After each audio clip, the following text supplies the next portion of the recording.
In this video, we're going to look at Linux heap overflows. So what I have here is a very simple program. I have a couple of standard includes, and I have just a main method.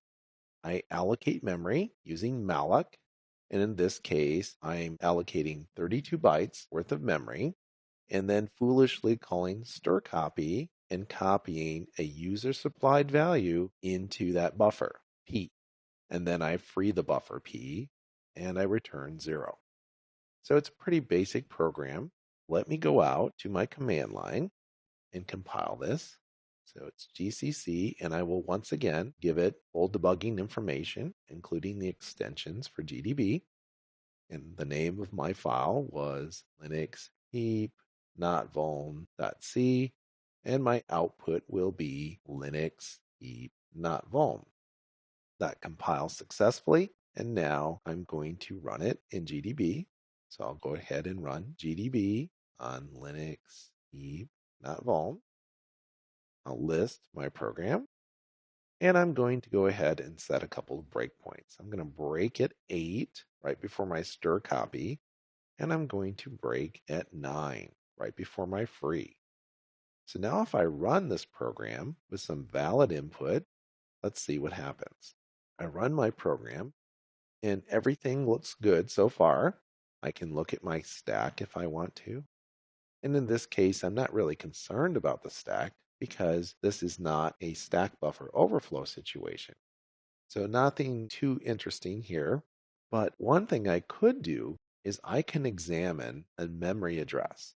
And in particular, I want to know, where is this buffer P? And this buffer P is at the address of 602010. So I want to look at memory around that address. And for reasons that will become clear later, I'm going to examine 40 giants, and I'm going to look at the address 602000.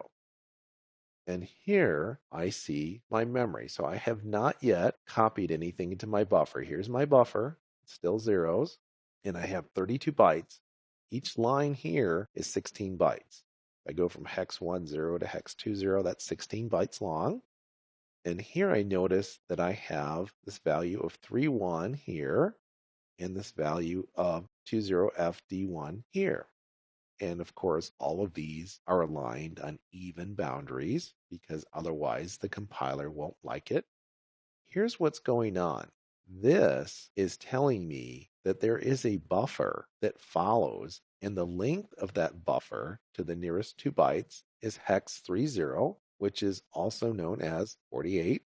And the 1 indicates that there's a buffer here. It's kind of a check. If I look at these 3 lines, that in fact is hex 30 bytes or 48 bytes. On the next line, I see 20FD1, and that's the same story. The allocation of a chunk of memory from the kernel is very expensive, and this is the internal accounting of the small chunks of memory. So I'm going to go ahead and I'm going to continue. I hit my second breakpoint, and I'm going to re-examine my memory, and what do I see? I see my values. So here are the values that I copied in, and nothing bad's going to happen here because everything I did was correct. Notice the value here, 3120FD1. So I'm going to go ahead and step. Now let me re-examine. Everything's still the same. If I continue, it exited normally. If I go back and try to access my memory, it's not going to let me, but we're going to run this again. This time, we're going to give it a longer string. So this time, I'm going to give it a bunch more. And if I examine my memory, I see 3120FD1. I will continue.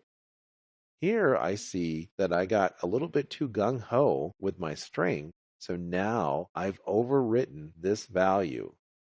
So this value on the first line, I'm keeping track of my buffers. But remember that my pointer pointed starting at this line.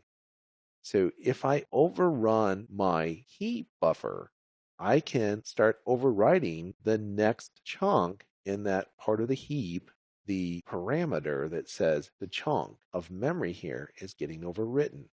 So now what's going to happen? If I hit continue, I'm going to get my SIG abort. So we see that heap overflows are not terribly easy on the Linux platform. We're going to take a short break, and when we come back, we're going to continue this discussion of heap overflows.